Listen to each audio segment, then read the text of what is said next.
Hello friends, welcome to Automanio. Automanioയുടെ അടുത്ത വീഡിയോയിലേക്ക് എല്ലാവർക്കും സ്വാഗതം. ഇന്നത്തെ നമ്മുടെ വീഡിയോ ചെയിൻ ലൂബ്രിക്കേഷനെ കുറിച്ചാണ്. ബൈക്കേഴ്സിൻ്റെ ഒരു തലവേദനയാണ് ചെയിൻ ലൂബ്രിക്കേഷൻ അല്ലെങ്കിൽ ചെയിൻ മെയിൻ്റനൻസ് എന്ന് പറയുന്നത്. പക്ഷേ ചെയിൻ മെയിൻ്റനൻസ് കൃത്യമായി ചെയ്തില്ലെങ്കിൽ നമ്മുടെ ചെയിനിൻ്റെ ഫുൾ സെറ്റിനെ തന്നെ അത് ബാധിക്കും. അതായത് front sprocket, rear sprocket, chain sprocket bearing, പിന്നെ ചെയിൻ അടക്കം എല്ലാത്തിനെയും ചെയിൻ മെയിൻ്റനൻസ് കറക്റ്റ് അല്ലെങ്കിൽ ഇതിൻ്റെ ലൈഫിനെ ബാധിക്കും. എൻ്റെ സുസുക്കി ജിക്സറിൻ്റെ മാനുവൽ പറയുന്നത് 1000 കിലോമീറ്റർ കൂടുമ്പോൾ ലൂബ്രിക്കേഷൻ ചെയ്യണമെന്നാണ്.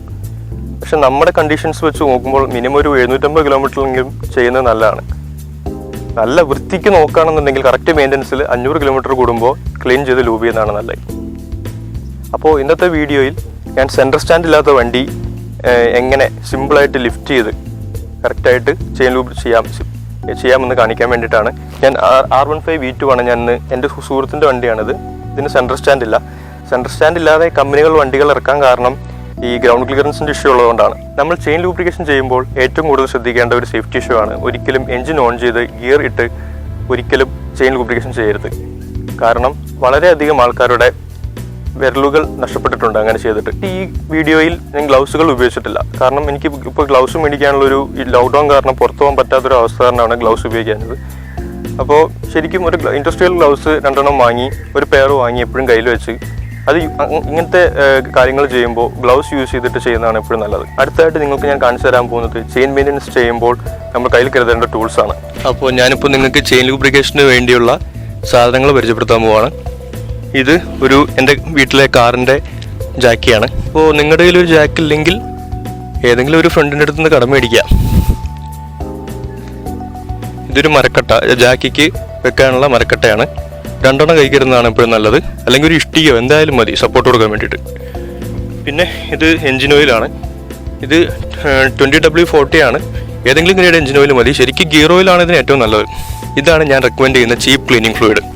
അതായത് ഇതിൽ ഒരു 15 to 20% മണ്ണെണ്ണയും ബാക്കി 80% ഡീസലുമാണ്. വളരെ പയറ്റിത്തെളിഞ്ഞൊരു ഫോർമുലയാണിത്. പഴയ മെക്കാനിക്കലൊക്കെ എനിക്ക് പറഞ്ഞു തന്നാണ്. പിന്നെ അടുത്തത് വേണ്ടത് വൈറ്റ് ഗ്രീസാണ്. ഇതെല്ലാം ഹാർഡ്വെയർ ഷോപ്പിൽ മേടിക്കാൻ കിട്ടുന്നത്. പിന്നെ ഇങ്ങനത്തെ ഒരു സ്പ്രേയർ മേടിക്കാം. നമുക്കിങ്ങനെ സ്പ്രേ ചെയ്യാൻ പറ്റുന്ന പോലെ. ഇതിന് 15-20 രൂപയേ ഉള്ളൂ. എല്ലാ ഹാർഡ്വെയർ ഷോപ്പിലും ഇത് നമുക്ക് കിട്ടും. പിന്നെ കുറച്ച് വേസ്റ്റ് തുണി എപ്പോഴും കയ്യിൽ കരുതുക. ഇത് 8-ന്റെ ടീ സ്പാനറാണ്. ഇത് വളരെ അത്യാവശ്യമാണ്. എല്ലാ വണ്ടിയുടെയും ഫ്രണ്ട് ചെയിൻ സ്പ്രോക്കറ്റ് കവർ അഴിക്കുന്നതിന് 8-ന്റെ ടീ സ്പാനർ മസ്റ്റാണ്. ഇത് എൻ്റെ സ്വന്തമല്ല, എൻ്റെ കസിൻ്റെയാണ്. കസിൻ്റെ നിന്ന് ഞാൻ അടിച്ചു മാറ്റിയതാണ്. അവനിപ്പോൾ ഗൾഫിലാണ്. അവനിപ്പോൾ പ്രത്യേകിച്ച് ഉപയോഗമൊന്നും ഇല്ലല്ലോ, അതുകൊണ്ട് ഞാൻ കൊണ്ടുവന്നു. ഇതും കസിൻ്റെയാണ്. Kuttappa, I am sorry. ഈ സ്ക്രൂ ഡ്രൈവർ ഇത് സത്യമായിട്ടും എൻ്റെ ആണെന്ന് പറയാം. ഇങ്ങനെയൊക്കെ തന്നെ ജീവിക്കാൻ പറ്റുള്ളൂ. നമ്മുടെ കയ്യിലില്ലെങ്കിൽ നമ്മൾ എവിടെന്നെങ്കിലുമൊക്കെ ഒപ്പിക്കുക, കാര്യം നടത്തുക. പിന്നെ ഇങ്ങനെ ഒരു ചാക്ക്, 2 ചാക്കുള്ളത് നല്ലതാണ്. അത് എന്തിനാണെന്നുള്ളത് നിങ്ങൾക്ക് വീഡിയോ കാണുമ്പോൾ മനസ്സിലാവും. ഒരു പ്ലാസ്റ്റിക് ഗ്ലാസ് ആവശ്യമുണ്ട്.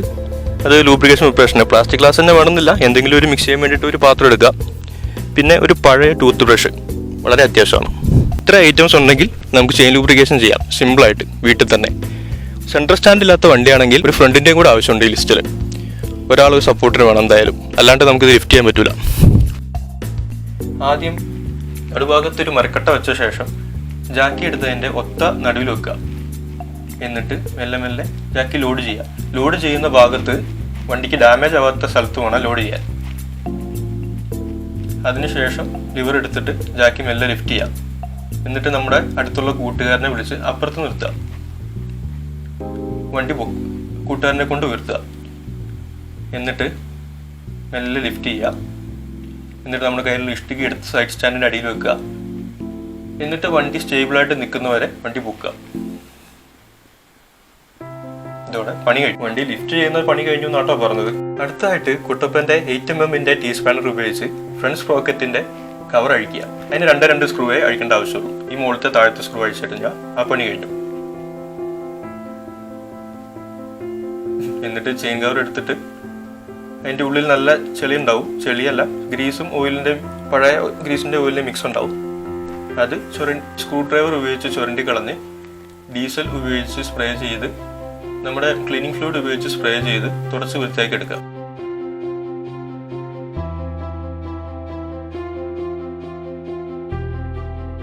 അടുത്തതായിട്ട് ഫ്രണ്ട് ചെയിൻ സ്പ്രോക്കറ്റിൻ്റെ ഇടയിലുള്ള വേസ്റ്റ് എല്ലാം ചുരണ്ടി കളയുക സ്ക്രൂ ഡ്രൈവർ ഉപയോഗിച്ച്. അടിയിലൊരു ചാക്ക് വെക്കുകയാണെങ്കിൽ പരിസരം വൃത്തികേടാവാണ്ട് സൂക്ഷിക്കാം. ഈ കേസിൽ ഞാൻ ആദ്യം ചാക്ക് വെക്കാൻ മറന്നുപോയി. അതിനുശേഷം ഫ്രണ്ട് ചെയിൻ സ്പ്രോക്കറ്റിന്റെ ഇടഭാഗം വേസ്റ്റ് തുണി ഉപയോഗിച്ച് തുടച്ച് വൃത്തിയാക്കുക. അതിനുശേഷം പിന്നെയും കുട്ടപ്പന്റെ 10-11 റിംഗ് സ്പാനർ ഉപയോഗിച്ച് റിയർ സ്പ്രോക്കറ്റിന്റെ അടുത്തുള്ള സാരി ഗാർഡ് റിമൂവ് ചെയ്യാം.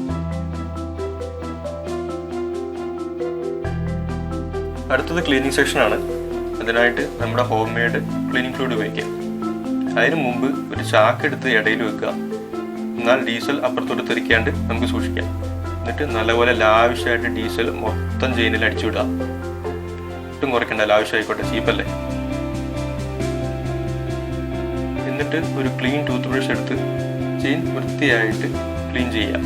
ഒരുപാട് അമർത്തി ക്ലീൻ ചെയ്യരുത്, കാരണം ചെയിൻ ഡാമേജ് ആവാൻ സാധ്യതയുണ്ട്. ബോറിംഗ് ഒക്കെ ഉള്ളതാണ്. ഒരു മയത്തിൽ ക്ലീൻ ചെയ്യാം. 4 സൈഡും വൃത്തിയായിട്ട് ക്ലീൻ ചെയ്യാം. എന്നിട്ട് നമ്മുടെ ചെയിൻ സ്പ്രോക്കറ്റ് അടുത്ത് ക്ലീൻ ചെയ്യാം. എന്നിട്ട് ഫ്രണ്ട് സ്പ്രോക്കറ്റും അതേപോലെ ക്ലീൻ ചെയ്യാം. പിന്നെ ഡീസൽ ക്ലീനിങ് ഫ്ലൂയിഡ് ഉപയോഗിച്ച് നല്ല ലാവിഷായിട്ട് സ്പ്രേ ചെയ്ത് നല്ല ലാവിഷായിട്ട് കഴുകിയെടുക്കുക.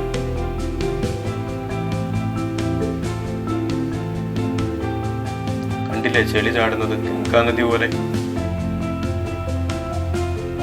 രക്ഷയില്ല. ഇനി ഒരു വൃത്തിയുള്ള തുണി ഉപയോഗിച്ച്, വൃത്തി വേണമെന്നില്ല, വേസ്റ്റ് തുണി മതി, വേസ്റ്റ് തുണി ഉപയോഗിച്ച് നല്ല വൃത്തിയായിട്ട് തുടച്ചെടുക്കുക.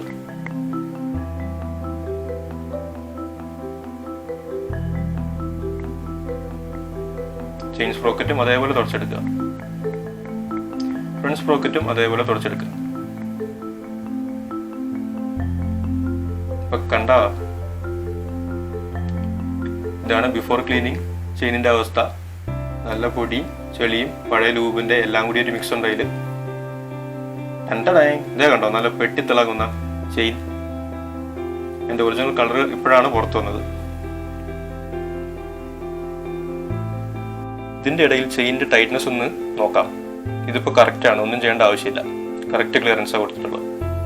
അടുത്തത് നമ്മുടെ ചീപ്പ് ആൻഡ് എഫിഷ്യന്റ് ലൂബ്രിക്കന്റിന്റെ പ്രിപ്പറേഷൻ ആണ് പറയാൻ പോകുന്നത്.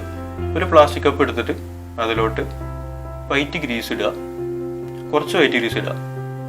അതേപോലെ അതിൻ്റെ മുകളിൽ ആവശ്യത്തിന് എഞ്ചിൻ ഓയിൽ ഒഴിക്കുക, സമാസമം. എന്നിട്ട് നല്ല രീതിക്ക് കണ്ട് ഇളക്കുക.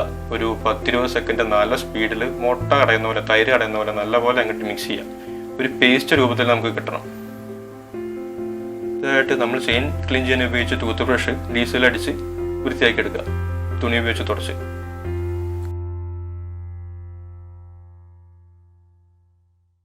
അടുത്തത് ലൂബ്രിക്കൻ്റ് ആപ്ലിക്കേഷനാണ്. ബ്രഷിൽ തന്നെ ക്ലീൻ ആക്കിയ ബ്രഷ് എടുത്ത് ലൂബ്രിക്കൻ്റ് മുക്കി ചെയിനിൽ മൃദുവായിട്ട് അപ്ലൈ ചെയ്യുക. ഒരുപാട് അടിക്കരുത്, എന്നാൽ ആവശ്യത്തിന് അടിക്കാൻ വേണം. 4 സൈഡും വൃത്തിയായിട്ട് അടിക്കുക. ചില വിദഗ്ധന്മാർ ഉള്ളിൽ മാത്രം അടിച്ചാൽ മതി എന്ന് പറയും. പക്ഷെ ഈ 4 സൈഡും അടിക്കുന്നതിൻ്റെ ഉപയോഗം എന്താണെന്ന് വെച്ചാൽ, ഈ നമ്മൾ വണ്ടി കഴുകുന്ന വെള്ളം അഫക്റ്റ് ചെയ്യില്ല, റോഡിലുള്ള ചെളിയും കാര്യങ്ങളൊന്നും ചെയിനെ അഫക്റ്റ് ചെയ്യില്ല, തുരുമ്പാവാതെ സംരക്ഷിക്കുകയും ചെയ്യും. അതൊരു ശരിക്കും ഒരു പ്രൊട്ടക്റ്റീവ് കോട്ടിംഗ് ആണ്. അതിനാണ് ഞാൻ 4 സൈഡും അടിക്കണം, ചെയിൻ സ്പ്രോക്കറ്റും അടിക്കണം എന്ന് നിർബന്ധമായിട്ട് പറയാൻ കാരണം. നമ്മുടെ ഹോം മെയ്ഡ് ചെയിൻ ലൂബ്രിക്കറ്റിന്റെ അഡ്വാൻറ്റേജസ് ഞാൻ പറഞ്ഞുതരാം. ഒന്ന്, ചീപ്പാണ്. രണ്ടാമത്തേത്, ചെയിൻ ലൂബ്രിക്കന്റിനെക്കാട്ടിലും ഈട് നിൽക്കും. ഇത് ചെയിൻ ലൂബ്രിക്കന്റ് പെട്ടെന്ന് ഡ്രൈ ആവും, ഇത് അത്ര പെട്ടെന്ന് ഡ്രൈ ആവില്ല, കുറെ കൂടി ഇത് ഈട് നിൽക്കും.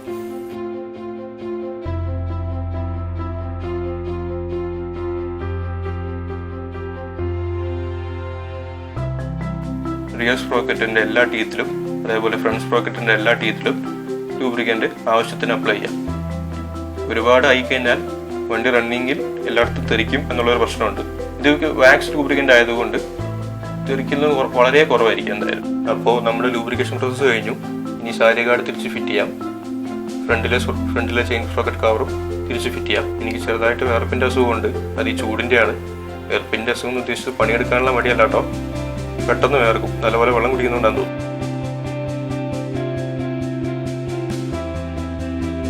അത് കഴിഞ്ഞാൽ നമ്മൾ അവസാനമായിട്ട് ചെയ്യേണ്ടത്, നല്ല വൃത്തിയുള്ള തുണി ഉപയോഗിച്ചിട്ട് നമ്മൾ ഗ്രീസ് എവിടെയെങ്കിലും പറ്റി പിടിച്ചിട്ടുണ്ടെങ്കിൽ, നമ്മൾ ചെയിൻ ലൂബ് ചെയ്യുന്നതിനിടയിൽ എന്തെങ്കിലും അവിടെയൊക്കെ ആയിട്ടുണ്ടെങ്കിൽ അതൊന്ന് വൃത്തിയായിട്ട് തുടച്ചെടുക്കും. കൃത്യം 500 കിലോമീറ്റർ കൂടുമ്പോൾ ഇങ്ങനെ ലൂബ് ചെയ്ത് വിടുക. അടുത്തതായിട്ട് ഞാനൊരു ടിപ്പ് പറയുന്നത് എന്നെപ്പോലുള്ള മടിയന്മാർക്ക് വേണ്ടിയിട്ടാണ്. 500 കിലോമീറ്റർ കൂടുമ്പോൾ ചെയിൻ ലൂബ് ചെയ്യാൻ മടിയുണ്ടെങ്കിൽ ഗിയർ ഓയിൽ വാങ്ങി അല്ലെങ്കിൽ എഞ്ചിൻ ഓയിൽ വാങ്ങി ഇങ്ങനെ ഒരു ക്യാൻ വാങ്ങി സ്പ്രേ ചെയ്ത് കൊടുക്കുക 500 കിലോമീറ്റർ കൂടുമ്പോൾ. അങ്ങനെ നമുക്കൊരു 1000 കിലോമീറ്റർ വരെ നമുക്ക് ഓടിക്കാം, വലിയ കുഴപ്പമില്ലാണ്ട്. മടിയന്മാർക്ക് വേണ്ടി മാത്രം പറയുന്നതാണ് കേട്ടോ. അത് കഴിഞ്ഞാൽ നമ്മുടെ കൂട്ടുകാരൻ്റെ സഹായത്തോടു കൂടി നമുക്ക് ജാക്കി ഇറക്കി വണ്ടി ഭൂമിയിൽ തൊടിക്കാം, പണി കഴിഞ്ഞു. ഈ ചെയിൻ ലൂബ്രിക്കറ്റിൻ്റെ വേറൊരു ബെനിഫിറ്റാണ് മറ്റു ലൂബ്രിക്കൻസ് പോലെ ഓയിൽ പോലെ അല്ലെങ്കിൽ ചെയിൻ സ്പ്രേ പോലെ ഇത് ഒരുപാട് സ്പ്രേ ഇല്ല, അലോയിലോട്ട് ഒരുപാട് സ്പ്രേ ആവില്ല. അങ്ങനെ ഒരു ബെനിഫിറ്റ് ഉണ്ട്. പിന്നെ ഞാൻ നേരത്തെ പറയാൻ ഉദ്ദേശിച്ചത് 500 കിലോമീറ്റർ കൂടുമ്പോൾ, അതായത് ഇപ്പോൾ നമ്മൾ ചെയ്തിരിക്കുന്ന ഈ ചെയിൻ ലൂബ്രിക്കേഷൻ ഒരു 500 കിലോമീറ്റർ കഴിയുമ്പോൾ വേണമെന്നുണ്ടെങ്കിൽ ഓയിൽ ഉപയോഗിച്ച് നമുക്ക് റീലൂബ് ചെയ്യാം, ക്ലീൻ ചെയ്യാണ്ട് തന്നെ. അങ്ങനെ ഒരു 1000 കിലോമീറ്റർ നമുക്ക് ഓടിക്കാം വലിയ ബുദ്ധിമുട്ടില്ലാണ്ട്. 1000 കിലോമീറ്റർ കഴിഞ്ഞാൽ ഇതേപോലെ നമ്മൾ ക്ലീൻ ചെയ്ത് രണ്ടാമത് ചെയ്യണം. അതാണ് ഞാൻ ഉദ്ദേശിച്ചത് നേരത്തെ പറഞ്ഞൊരു കാര്യത്തിൽ. അത് ക്ലിയർ ചെയ്യാൻ വേണ്ടിയിട്ടാണ് ഒന്നുകൂടെ പറഞ്ഞത്. പിന്നെ എനിക്ക് പറയാനുള്ള അടുത്ത കാര്യം എന്താണെന്ന് വെച്ചാൽ, ഞാനിപ്പോൾ ചെയിൻ കവറും സാരി ഗാർഡും ഒക്കെ അഴിച്ച് കാണിച്ചു, പിന്നീട് തിരിച്ച് ഫിറ്റ് ചെയ്തും കാണിച്ചു. അപ്പോൾ നമ്മൾ തിരിച്ച് ഫിറ്റ് ചെയ്യുമ്പോൾ ഒരിക്കലും ഓവർടൈറ്റ് ചെയ്യരുത്, ജസ്റ്റ് ഹാൻഡ് ടൈറ്റേ പാടുള്ളൂ. കുറച്ചധികം ടോർക്ക് കൂടി പോയി കഴിഞ്ഞാൽ ഇതിൻ്റെ ത്രെഡ് പോകാൻ സാധ്യതയുണ്ട്. അങ്ങനെ വന്നു കഴിഞ്ഞാൽ അത് ഭയങ്കര ബുദ്ധിമുട്ടാവും. അപ്പോൾ എപ്പോഴും ശ്രദ്ധിക്കണം, ജസ്റ്റ് ഒരു ഹാൻഡ് ടൈറ്റ് മാത്രം ചെയ്താൽ മതി. ഇപ്പോൾ ഞാൻ ചെയിൻ ലൂബ്രിക്കേഷൻ ചെയ്തിരിക്കുന്ന ഈ വണ്ടി 2015 മോഡൽ R15 V2 സീരീസിലെ R15S മോഡലാണ്. ഈ ബൈക്കിൻ്റെ റിവ്യൂ നിങ്ങൾ കാണാൻ ആഗ്രഹിക്കുന്നുണ്ടെങ്കിൽ കമൻറ്റ് ചെയ്യുക, തീർച്ചയായും കമൻറ്റ് ചെയ്യുക. ഞാൻ അധികം വൈകാതെ തന്നെ ലോക്ക്ഡൗൺ മാറി കഴിഞ്ഞാൽ ഞാൻ ഇതിൻ്റെ റിവ്യൂ ചെയ്യുന്നതാണ്. അപ്പോൾ ആദ്യമായിട്ട് ഈ ചാനൽ കാണുന്നവരാണെങ്കിൽ സബ്സ്ക്രൈബ് ചെയ്യാൻ മറക്കരുത്. സബ്സ്ക്രിപ്ഷൻ്റെ ഇമ്പോർട്ടൻസ് വളരെ വലുതാണ്. എന്നെപ്പോലുള്ള തുടക്കക്കാർക്ക് സബ്സ്ക്രൈബേഴ്സ് ഇല്ലാതെ വളരെ ബുദ്ധിമുട്ടാണ്. ഇനിയിപ്പോൾ നിങ്ങൾക്ക് ഈ വീഡിയോ ഇഷ്ടപ്പെട്ടെങ്കിൽ ലൈക്ക് ചെയ്യുക, ഇഷ്ടപ്പെട്ടില്ലെങ്കിൽ ഡിസ്ലൈക്ക് ചെയ്യുക. നിങ്ങൾക്ക് എന്തെങ്കിലും ഞാൻ ഇമ്പ്രൂവ് ചെയ്യാനുള്ള മേഖലകൾ നിങ്ങൾ ചൂണ്ടിക്കാട്ടുക, അത് കമൻസിലൂടെ എനിക്ക് പറഞ്ഞു തരിക. പിന്നെ നിങ്ങൾക്ക് ഇപ്പോൾ ഇത് ഉപയോഗിക്കാൻ അറിയില്ല, സബ്സ്ക്രൈബ് ചെയ്യേണ്ട എങ്ങനെയാണെന്ന് അറിയുന്നെങ്കിൽ നിങ്ങൾ കുട്ടികളോടോ ആരോടെങ്കിലും, മുതിർന്നവർക്ക് വേണ്ടിയാണ് പറയുന്നത്, ആരോടെങ്കിലും ചോദിച്ച് മനസ്സിലാക്കി സബ്സ്ക്രൈബ് ചെയ്യുക. നിങ്ങൾക്ക് താല്പര്യമില്ലാത്ത വീഡിയോ ആണെങ്കിൽ കൂടി നിങ്ങൾ വേറെ ആർക്കെങ്കിലും സജസ്റ്റ് ചെയ്യുക. വണ്ടിപ്രാന്തന്മാരായ നിങ്ങളുടെ കൂട്ടുകാർക്കോ നിങ്ങളുടെ ബന്ധുക്കൾക്കോ ആർക്കാണെങ്കിലും ഈ ചാനൽ സജസ്റ്റ് ചെയ്യുക. പിന്നെ ബെൽ ബട്ടൺ പ്രസ് ചെയ്യുക. ബെൽ ബട്ടൺ പ്രസ് ചെയ്താൽ ഞാൻ എപ്പോൾ വീഡിയോ അപ്ലോഡ് ചെയ്യുമ്പോൾ നിങ്ങൾക്ക് ഒരു നോട്ടിഫിക്കേഷൻ ലഭിക്കുന്നതാണ്. വീഡിയോ നിങ്ങൾക്ക് ഉപകാരപ്രദമായെങ്കിൽ നിങ്ങൾ ഷെയറും ചെയ്യുക. Thank you guys for watching. Friends, അടുത്ത വീഡിയോയിൽ വീണ്ടും കാണാം. This is Alphin signing out from മോട്ടോമാനിയ.